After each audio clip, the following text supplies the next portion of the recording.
If you're like me, you are constantly trying to figure out how to get things off your plate because you've taken on too much again, and now you need to figure out how you're supposed to move forward with all the things that you feel called to do, the achievements that you feel God is calling you to achieve, the people that you feel God is calling you to connect with, the job, the tasks, the life, all the things. And one way to do this very, very simply is to learn how to delegate better. So I want to share with you this week, as you look at this week ahead, I want to share with you 5 essentials of effective delegation that I think will really help you, no matter what your field is, no matter what your occupation is, no matter what the size of your organization is, whether you're working with paid staff or volunteers. I don't think it matters. I think these things are very universal. These are principles I think you can use. And so I want to talk to you about the 5 essentials of effective delegation. The first one, if you've got anything that you want to hand off, is to clarify the vision. The clarify the vision is so important. This can be the missing piece to the puzzle, especially starting out. And the key idea here is to clearly articulate the desired result or outcome and how it fits into the bigger picture. That somebody would be asking you, okay, you want me to do what and why? And it's painting a clear target on the wall. This is what is needed. A lot of times this could be called the definition of done. What is it? Have you written it out? Do you know what you're actually asking for in detail? Could you explain it in words that you've written down? If we can do that, we'll be off to a good start. Jesus actually did this when he sent out his disciples. He said, I want you to go to these places, I want you to do these things, and I don't want you to do these things.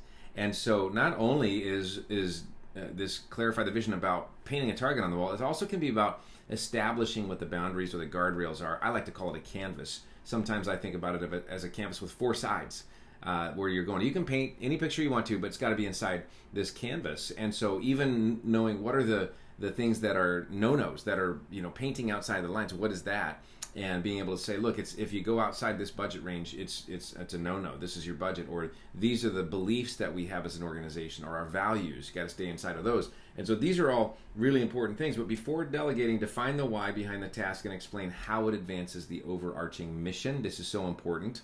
The second thing, after clarify the vision, is to equip with resources. The key idea here is to provide the tools, the training, and the authority needed to succeed. This can be a really easy thing to overlook, but to equip with resources. It's no fun. I've been in the situation where I've been asked to do something and I didn't have the right tools or the right amount of money or the right connections or contacts or gear or whatever it might be, and it's very discouraging. But it's awesome to work for somebody, to work with somebody who goes, here's what I need your help with, and here's the excellent resources or tools to get it done. In the New Testament, church leaders, Christian leaders, are called to equip the saints for the work of the ministry, the saints being the people of the church, to equip the everyday person who's following Jesus to do the work of the ministry. You might think, well, no, that's supposed to be the pastors, isn't it? No, the pastors are supposed to be the equippers. The church leaders are supposed to be the equippers of everyone so that the whole church can do the work. And every organization really functions best like that. When it's this bottom-up thing, it's much more healthy. And there's a lot more ownership. And so we're to equip with the resources and to set people up with, for success with clear instructions, guidance, and the necessary materials or support. And so if you're in the middle of a situation where you're like, oh man, I asked for help, but I forgot to clarify where to find stuff. Where are the files? What's the tool that's necessary? Is there a budget? And how much? And how do I access it? And how do I get reimbursed for it? All these things, a lot of times as leaders, we forget to clarify because we're in a hurry. If you're like me, you're in a hurry. You got a lot of stuff flying at you. And just taking a minute to do this really well will not only help you to achieve a great outcome with the help of somebody else, but also help them because they might just become a long-term player on your team, somebody who wants to add value. And it's also a chance to really raise them up in leadership or in their impact in their path, and it can be a really powerful thing. The third step here is to empower with trust.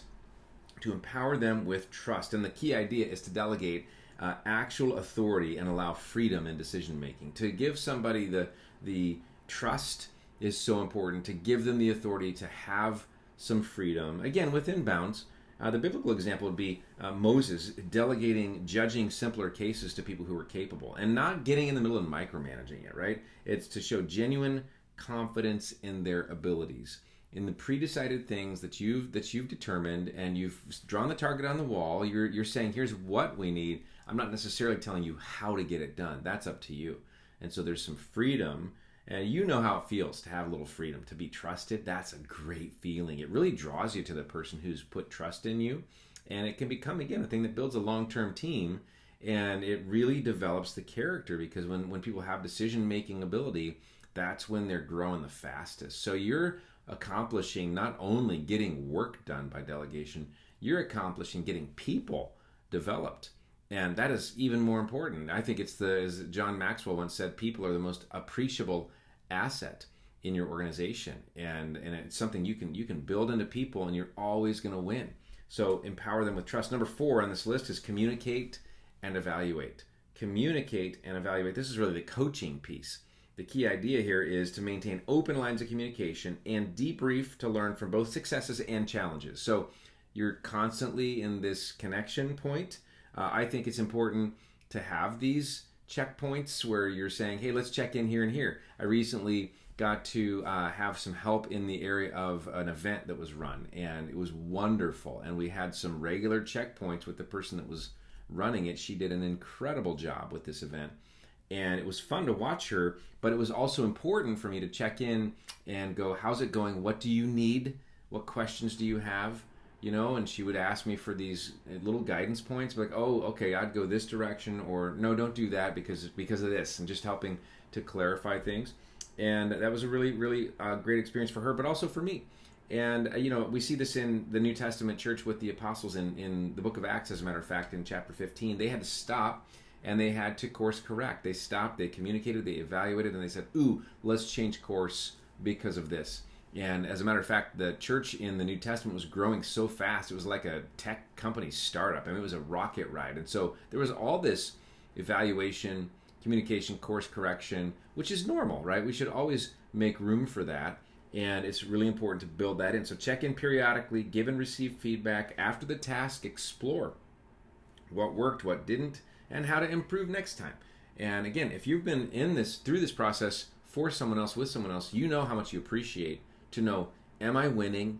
Am I succeeding? Am I on track? How can I improve? These are things that build us as people, and everybody craves that kind of feedback. So make sure you build it into the process. When you're getting ready to delegate something, just make this checklist. Here's these 5 things.